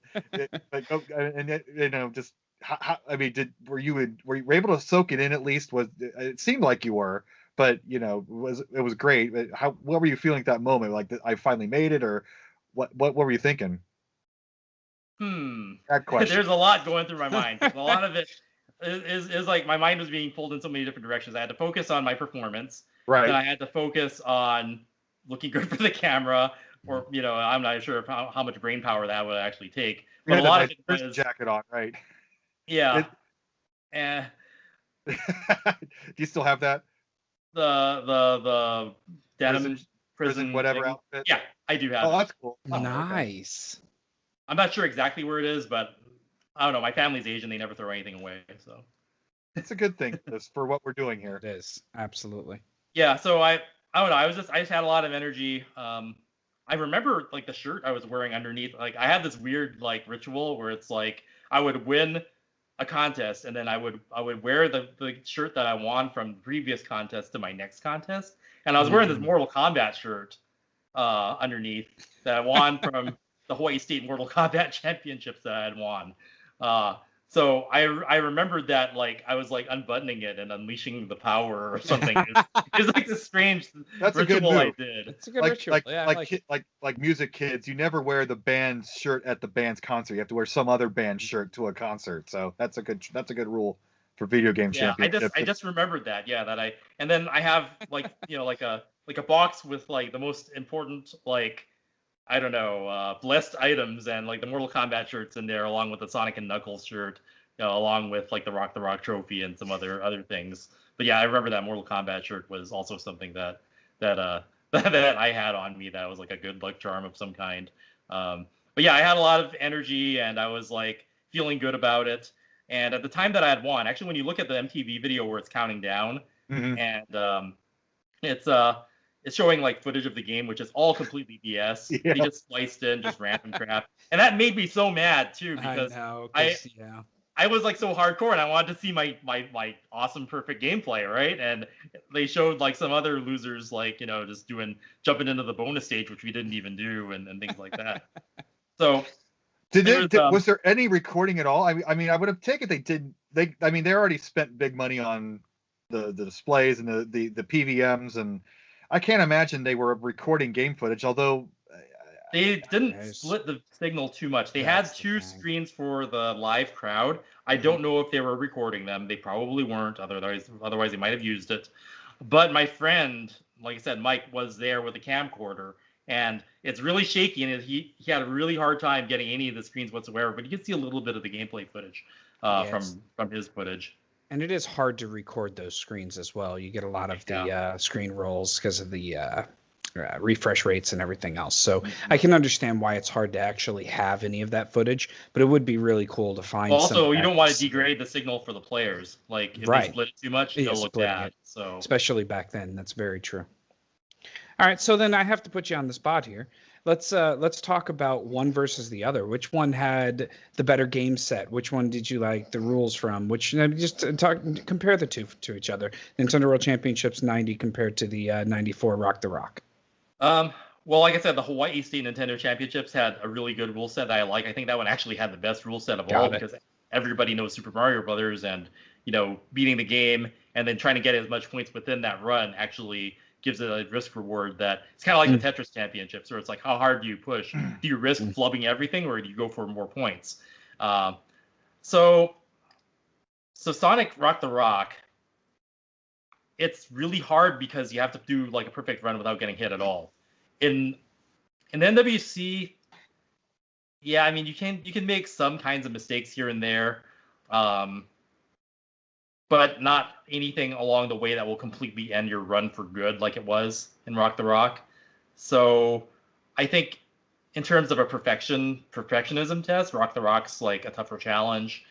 NWC, if you look at it in retrospect, like it's worse than it really was. Like you said, the randomizer for the Tetris pieces, you couldn't do that now. Like that wouldn't be fair. Like because then people could just memorize it. It wouldn't actually be a real competition in that. And that's another reason why in the Classic Tetris World Championships, I think everybody can take it more seriously now that we have the same pieces for each player. Yeah. So that's the other thing. I think the rule set for Tetris Championships has gotten better. And NWC 90, their rule set, it's kind of like their first time around, and they they didn't have the experience to have like everything all together. So I think there were a lot of things that could go wrong, and they did go wrong. Right. But what is good is that when you look at the winners and you look at the amount of skill players like Thor had to have, it was to dominate.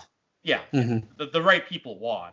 Oh like, yeah. For all of these tournaments. Like if you look at like the skill level and what people had to do to go through them, like they did their job and they found their champions, and Thor was definitely in a class by himself, even when you measure it with today's knowledge. Like he still stands out and stands alone, and the rules didn't impede him from reaching that. Right. How about the way that you were treated on each of those? 1990, I mean, they you get all kinds of prizes for winning your city, for winning, getting to the final 7, I guess, in the city. You got a Game Boy, was it? Or and then it was like Game Boys and Power Pads, and people got shoes for winning the city, and ooh, pair of Adidas, and your silly little painter's cap, and and then obviously the cartridge, which became like the holy grail of all the collectibles. Did you get any good swag from Sega? And or did they treat you better with the hotels, or how would you describe that stuff? Okay, so Nintendo, you're supposed to have it in Universal Studios Florida, and they moved it to Hollywood. It was supposed to be on TV, and then it wasn't. So something happened, and they scaled it way back to then what it was supposed to be. And I'm not sure why they did that. Maybe it was cheaper to move everything down from Washington to California than it would be to have it hauled all the way out to Florida. That's kind of my thinking of it. From what I heard, the cartridges, us getting those was an afterthought. Like they didn't actually plan to give it to us, but enough parents made us think about it, so we did, which was good of them. Oh yeah. That's that amazing story, because I mean, I don't want to inject too many 15 stories into it. It was all grown up, so we're all kind of these keeping to ourselves adults in this room, and it just had this strange kind of sterile vibe to it in the backstage before and after the competition. It was like after the competition we all started fraternizing. It was great, but beforehand it was really weird. And I'm just trying to think, like in 17 when they brought the kids back, I'm sure they were having like a lot more fun doing all the other stuff and fraternizing with each other and doing all the other parties that they went to, whereas 15 was like you got one little night to hang out, and it was kind of bare bones in 15. So it's like thinking what you guys got to do in 90 with the Universal City Studios. That was my one word there. Yeah, I did find a beta tape that had like footage from Universal Studios when we were just like doing the Universal Studios thing. Yeah, you're right. Kind of nice. You're and a third of the group is kids under 12, and that's what you want to do when you do these things is make it an experience. Yeah, I like the age division thing. Like that makes it approachable. That makes it seem like if you're a kid, you have a shot, or if you have a parent that your kid's good, then they have a shot, and they don't have to get beaten up by some old dude or something. Even though in 1990 it was really the teenagers that were beating up everybody. So right, yeah. And Rock the Rock. Go ahead. I was just gonna say, as long as they have divisions as opposed to age limits. Yeah. I do like that, because I know that Blockbuster tried to impose an age limit as opposed to having age brackets, where they tried to say if you were 18 and up, you weren't allowed to play in the tournament at all. So there were some. Yeah, there were some ones that I couldn't enter, and that's like my younger brother would win those because. Right. And I would help him train. I would help him train for the tournaments, and he would train me for the ones that he had experience on. Like I think that I did a lot better at Rock the Rock because he helped train me on Sonic 3. And that made the difference in the finals, because I didn't have all the time to like study it beforehand. But he had actually been in a championship and won like $10,000 for his Sonic championship. So wow, he knew everything about Sonic 3 and 10,000, nice. Yeah, he won 10,000 for that in the Funko Land. The Crash Bandicoot PlayStation championship was 25,000. So wow, yeah. That's impressive. There's so many of these tournaments you got to dig up information on. Like, does GameStop own the Funko Land? That could, if you called corporate and asked for something, would you find out about this stuff, or is it just lost in some file in a marketing company? Probably don't know. The same thing is Funko Land was a very, I don't know, it was like a mom and pop operation, and they sold it off to GameStop. So there's probably no one in the hierarchy at GameStop that knows about this stuff. But at the time that they had that Funko Land Championships, it was still very close and family run. Like we knew the people, like the founders were actually there and stuff like that. And It's really funny if you go into really, really old magazines and you look in the back.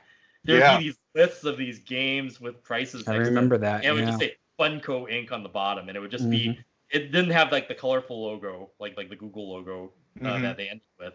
It was just this magazine thing in the back, and you'd have like stadium events on there for like $10 or something. And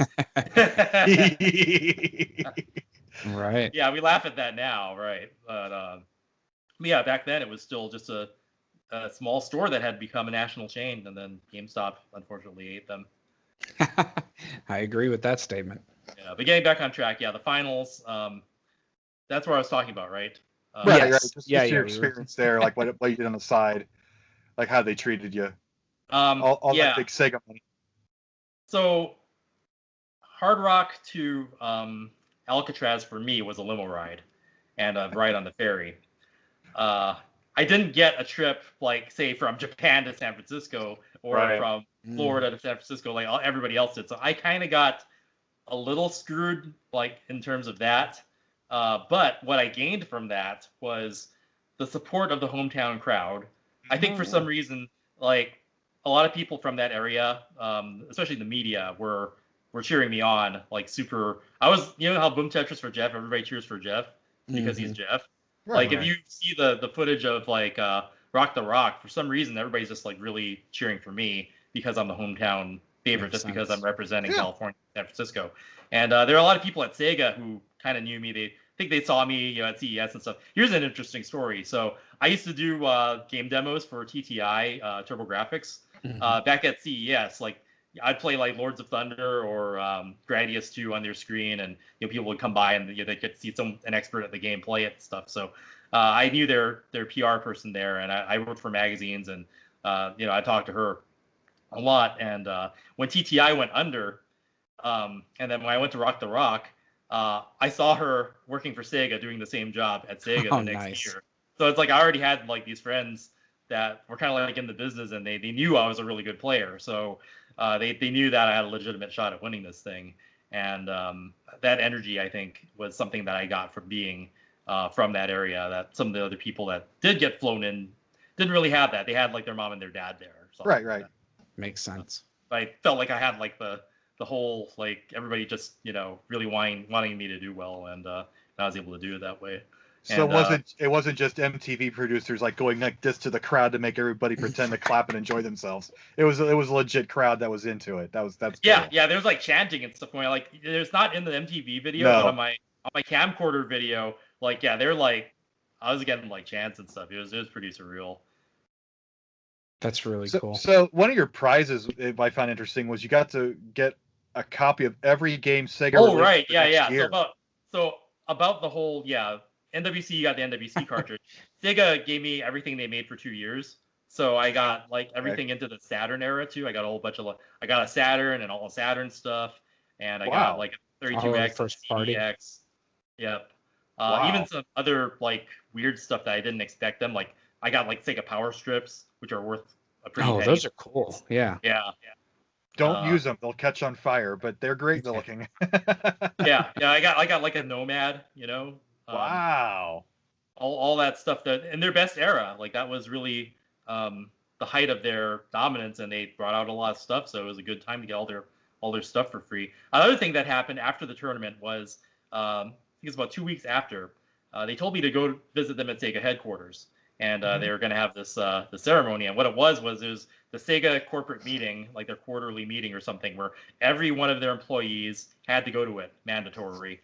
And I was like their guest of honor, so they had me go up on stage, and there's like a station there with like the Sonic and Knuckles thing set up, and I guess they wanted to have me play it for a little while, and so I go up on stage and I start playing the game, and I'm gonna do my full run, like I said, I was holding back my power at the actual tournament in Alcatraz because I didn't want people to see my pattern. I didn't want them to copy me and beat me. Like after NWC, I locked down. I made sure that not only was I playing as best as I could, but I was holding back a little bit of it so that people wouldn't be able to copy me directly. Like I'll only escalate if I have to. Just like the Power Rangers, they don't bust out the Megazord, fighting the peon.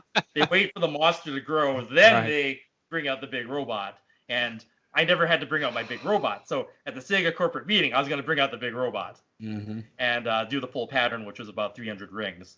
And so I did it on stage, and I think they only intended for me to play about a minute of it. So they cut me off after 1 minute, but my station still had a screen, and I kept going, and they saw that I was so into it, and the crowd started cheering, so they put the feedback on. They were bored out of their mind, yeah. But yeah. Right. No, they were into it, and they knew it couldn't last that long. So I did the run, and I ended it. I got 297, but, I knew I could do over 300, but that was safe to put on a show. Pull a little bit of that power back. And then, Tom Kalinske was on stage. He was the head of Sega at the time, largely responsible for their huge success in the 90s. And he's just legendary. And so I got to meet him in person, and he handed me this gigantic check for $25,000. Which I still have. It's in storage. You still have the novelty check? Cool. I was wondering what happened with novelty checks that people win. Yeah, I'll send you a picture of me with Tom Kalinske and the big check so you can put it up on the screen for people afterwards.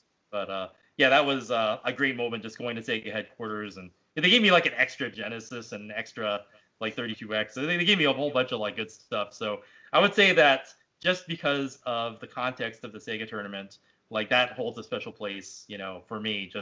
But, if I didn't win the whole thing, I don't think, I would have gotten to that part of the story. Right. But I think it is, like, better than what Thor and the others got when they won. Especially, like, their prize was, like, a really kind of crappy car and only a savings bond. But I actually got, cash and a lot of the stuff that, like, I think I sold, like, the Game Gear. They gave me a sealed Game Gear, and I think I sold that on eBay for, like, $500 or something. So. Wow. Yeah. I already had a Game Gear.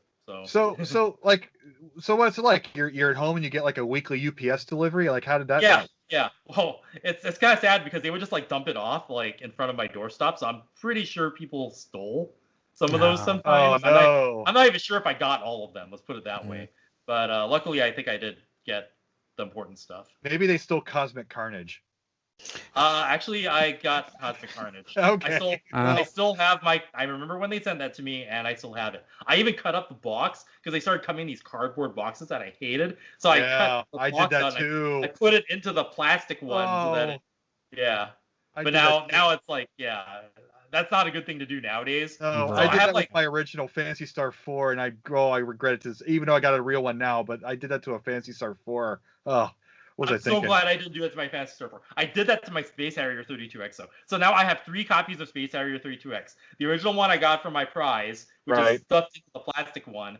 Then I bought another one that was open so I could have the box not cut up. And then I got another one sealed so that I would actually have one sealed. So now I got 3 copies of that. Because that was like my favorite game on the 32X by far. Oh, yeah. Maybe even one of my favorite games on the Genesis period. Yeah, they gave me Phantasy Star 4 was one of the games I got for free. So good. Even though I had already played through in Japanese, I'd already reviewed it for a magazine in print, and it was like my favorite like Genesis game. So hard. Like I love that game so much. Like I so wish that they would make another one, but I guess if they're not gonna, I guess someone's gonna have to make a spiritual successor.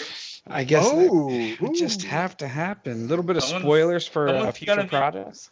Someone's gonna have to make spiritual successors to Phantasy Star someday, I guess. Oh man, lots of spiritual successors in this podcast. So one of the interesting things I read by following you on Facebook, we're Facebook friends. I'm not following you. We're friends. We're sort of equal, not really, but equal-ish. You won one of those working designs contests that you see on the front of those boxes. Back when I was collecting $10,000. Yeah, you see the star pattern on a Saturn game. Like somebody won that shit, and apparently you won that shit one of those years. It was legit. That's actually funny. I've always wondered if those were legit. I didn't realize that I knew someone that actually won it. Yeah. So you're talking about with all of the. Okay. Wow. And that was like a vertical shooter by Taito. Actually, I don't think I put the. Oh, I do have the letter on Facebook at some point. Yeah. Yeah. The camera. Yeah, you can see. There it is. Working designs. Yep. Very cool. Wow. Yeah, it was funny because like there's a thread on Facebook like Vic Ireland didn't even remember who won it. I'm like, oh yeah, I remember this guy, and I put a link to it, but I guess it was years after the fact. But it's still like how I can mesh the facts together for these people. But did you do anything else? I mean, you were still at what point do you kind of, because you're not competitive game, you're not going to start an esports team or anything like that in this point in your life, you got your Tetris commentary, you got your company you work for, or that you own, I guess. Well, right now you mean? Yeah. You're not gonna pick up Tetris and start trying to train for CTWC or anything like that at this point. But I think I have more to contribute as an announcer and commentator than I do my involvement in a different way. Right. I'm a game developer. I want to make games that people love. That's always been my dream. That's what I've been doing all my career. I touched a little bit on how I worked at Tengen and then at Atari, worked on Primal Rage, and I went to Capcom. Worked on a lot of Capcom stuff, and then actually I worked at BPS. After Capcom, I worked at BPS, and they own Tetris. Yep, so right. I get to work on Tetris Worlds and some of the other games. I was sort of like doing the same job that I did at Tengen for BPS, where I'd help with design things, and every product that would come through, I would write reports on it and evaluate them. And let me say that was probably one of my favorite jobs ever, was working for BPS, because working for the Rogers family, I really felt like I was part of their family, and they really took care of me. They took care of me on a personal level. Like I just love them to death. Like they're amazing, and what they do. I'm so glad that Tetris has been in good hands all this time, because if it weren't for Hank Rogers and what he did and how well he got along with Alexi and how he treated Alexi like family, we might not be getting the great stuff that we're getting today. And when you look at the game Tetris Effect, I see the dream of both Alexi and Hank Rogers and Mizuguchi all just combined into one amazing product. And I was there at the time, and they tried to do it with Tetris Worlds, but I think with Tetris Effect actually gets all the way there. They've tried like that techno soundtrack for Tetris games, like in the mid oddies, I guess, like Tetris Worlds you were saying. But this got it so right. I was playing it tonight. I was so good. I might buy an MVR helmet for it, and I had no desire to buy one until Tetris Effect.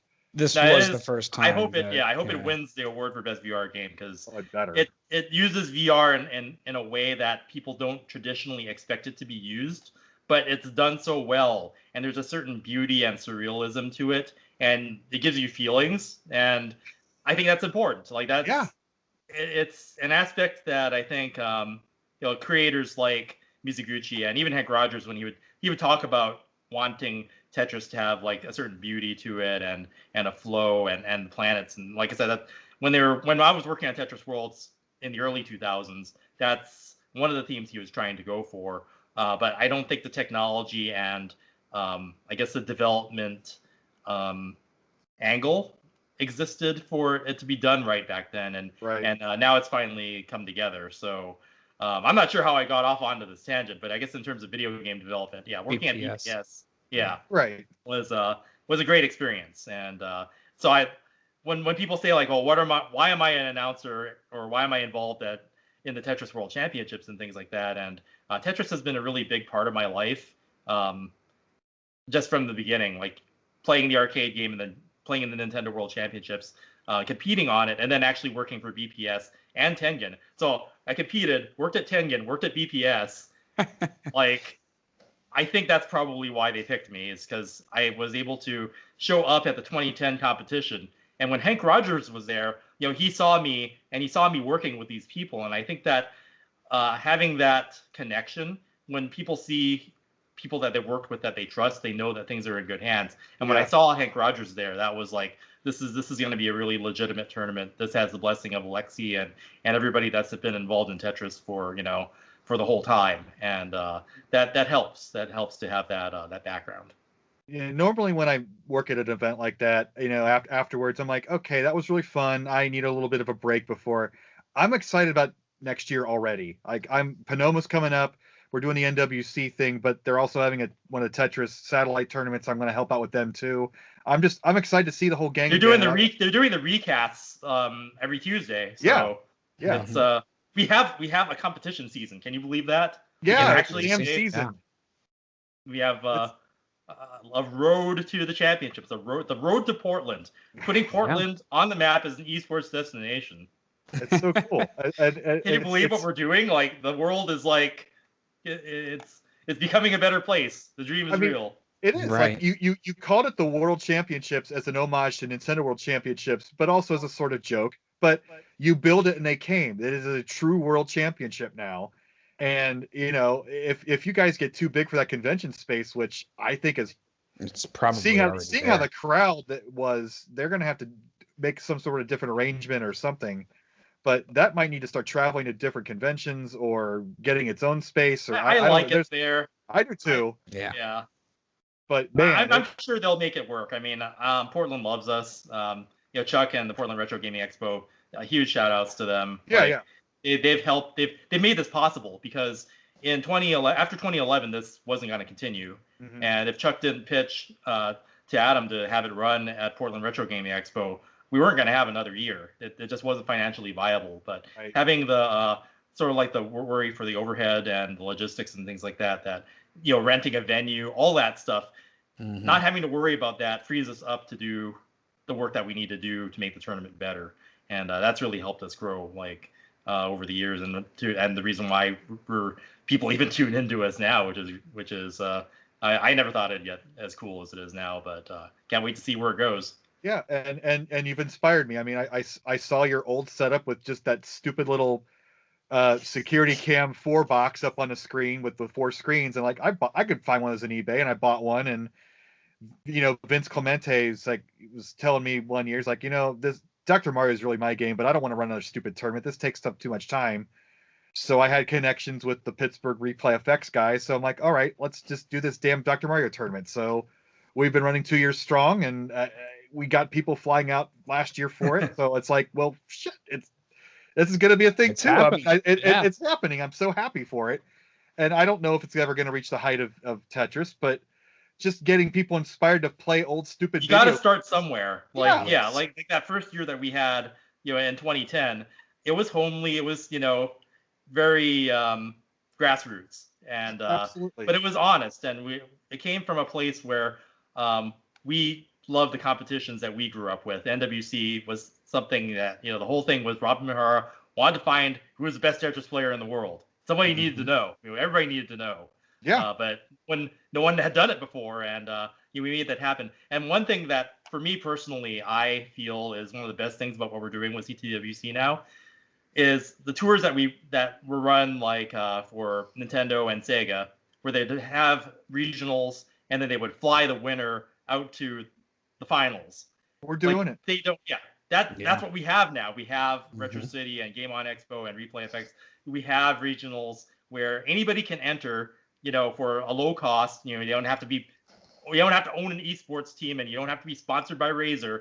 You can walk up to this thing for a few dollars, try your hand at it, and if you kick enough ass, you win your trip to go to Portland for the Super Bowl of Tetris, which is that's amazing. That's what we had as kids, and that's what companies like Nintendo and Sony and Microsoft should be doing.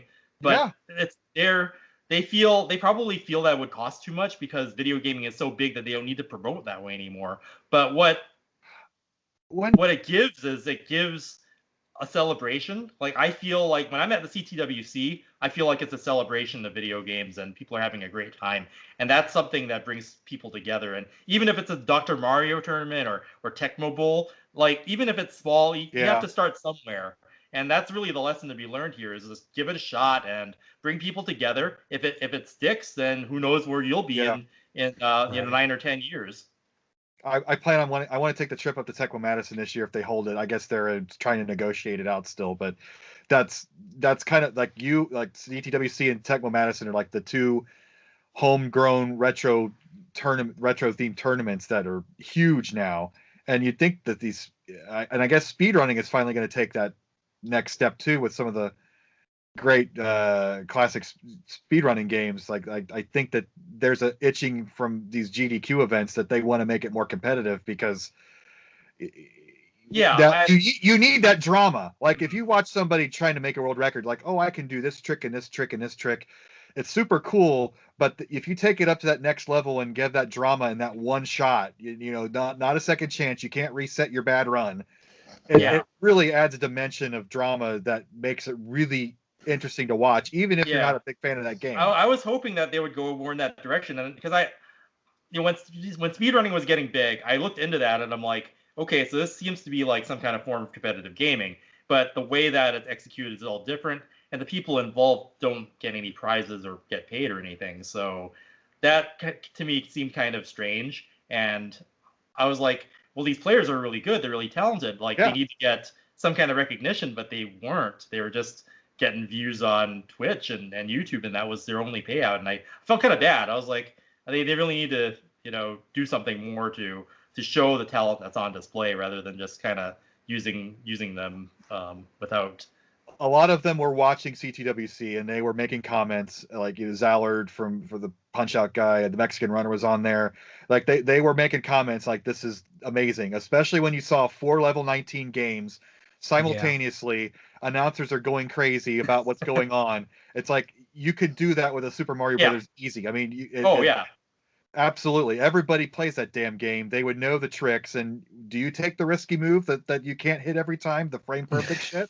I would bring a whole new dimension to it. It does have races, so I do like watching those when they have them. Same here.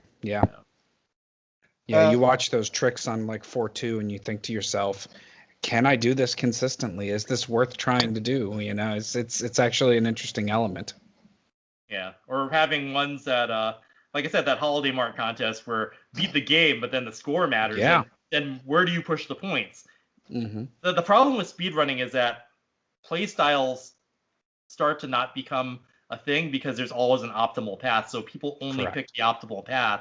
There's only one correct answer until someone finds a better way of doing it. But when you put it into a competition risk reward factor, then it becomes interesting. And then people have to make choices. Agreed. It's like the whole aggression or non-aggression thing in competitive Tetris. Do you burn your lines or do you wait for the long bar? Like that's life or death. And you need to have that kind of drama for it to be fun and exciting. And I remember, I think it was last year, the Buko versus Harry match where, so good.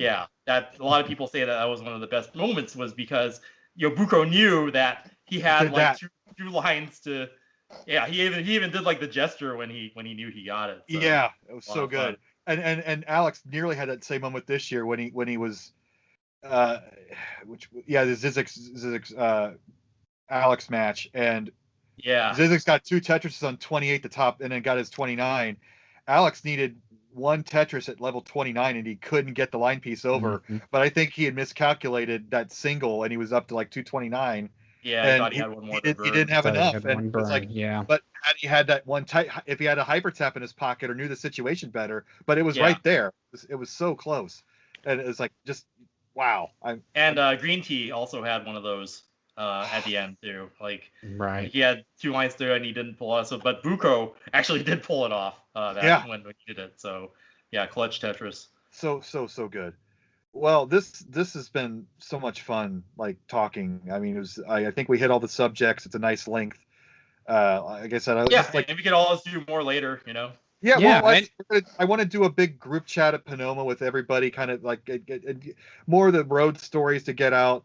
But this has just been a great taste of what I want to do with a lot of the other finalists. I'd love to get that woman from Florida on here because what an awesome life story. Well, hopefully she'll see it and get excited about it. Yeah. So what do you say we wrap up? We just kind of talk about a little bit about what you're doing today, Chris. Okay. So I'm a video game developer. I think I was going to go into that a little bit when I was talking about I ended up at BPS, and after that. The company that I sort of like co-founded currently is an offshoot of Capcom's design support department. So after, working at Capcom, we didn't officially quit. We just kind of changed our structure where my supervisor and wanted to form his own company. He's called Genasia, and we continue to do production work for Capcom games. So you see us credited in like Devil May Cry, and then there's like a Transformers game that I worked on that I'm like a voice actor and a voice director and a script writer for, and we did production work under that name for a while, and I still work under that structure now with so Eric Suzuki was my department head at Capcom, or at least my supervisor. Now he's a producer on the game I'm currently working on. And we're also working with Kiyoshi Okuma, who's an artist that worked at Atari, but after my time there. So we knew a lot of the same people, and we have roots there. So all three of our leads, producer Eric, Kiyoshi the artist, and myself as a designer and programmer, all have this background where we worked at Atari/Tengen, and nice. We all kind of have roots there. So it's kind of nice that way. And we're also, fans of the same kinds of games and anime and things like that. And what we learned is, like, working in the industry, if you work for a big company, you're kind of not going to get to do the things that you really want to do with your ideas. No. You're not really going to get to do what you do best at doing. But what we're working on now, it's a spiritual successor to rail shooters and science fiction RPGs of the Sega variety and that sort of thing, that things that they don't make anymore. It's tentatively titled Strike Harbinger, but the title's going to change because we're working out like the legal finalities and things like that for our eventual trademark. Mm-hmm. When people play it, they say there's nothing else like it, and we have like a really wide variety of players. And one thing that I'm really surprised at is when kids play the game, they're glued to it for a long period of time, and they really enjoy it and they really like it. And I wouldn't expect that from a retro throwback game or a game. There's games like Space Harrier and Star Fox and Night Striker, and you don't really expect.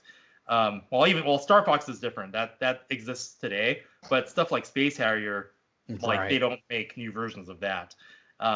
Still waiting for my home conversion of Planet Harrier, Sega. yeah. I don't think they that might have been from the era where they were burning all their source code. So it's gonna be a tough one.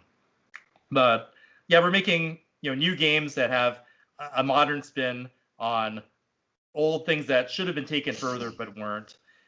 So that's what I do day to day. I'm a game designer. I want to make games that people love. Guys like Mizuguchi are doing what I want to be doing now in terms of he made games like Lumens and Meteos, which are his own style of puzzle game, his take on that genre. Yeah. And eventually he gets to work on the real Tetris that he was inspired from. He wanted to make Tetris, and he got as close as he could, and then he finally got the shot at the big league on it. So it's the one that everybody involved wanted, and that's a beautiful thing. And I hope that I can do that for players that play my games going on into the future. And even though I've worked on games, like Street Fighter games and things like that in my past, I don't really feel like I've had the chance to bring stuff that really has my mark on it. And especially with the people that I work with now, I want their talent to shine through as well. And a lifetime of enjoying games and celebrating them is something that I want people to feel when they're playing anything that I have my hand in. So that's what I'm focusing on now, besides helping out with things like the Tetris World Championships and things like speaking at Game Developers Conference and going to conventions and talking about retro games and game design and the golden days of video game tournaments with you guys. Absolutely. Well, we're really looking forward to what comes next. Looking forward to that next version with the next name on it, and I can't wait to play the updated version coming soon. Yeah, we'll be out probably 2019 in some form, some way, one way or another. Excellent. Fantastic. All right. Yeah, thanks for the interview, guys. I enjoy talking to you, and I can't wait to hang out in real life soon. Yeah, we'll see you in Pomona coming up real shortly. Yep. Thanks. Everybody, head out to Retro City Fest in Pomona, and have a great rest of your evening. Come say hi to us. Come say hi to all of us, and we'll all be there and having fun. Just kick it with us. All right. Well, Chris, thank you very much for your time. Chris Bidwell, Chris Tang, both fantastic. Boom, Tetris for Jeff. Yeah. Boom, Tetris for Jeff. All right, guys. Take care, everybody. Thanks for watching.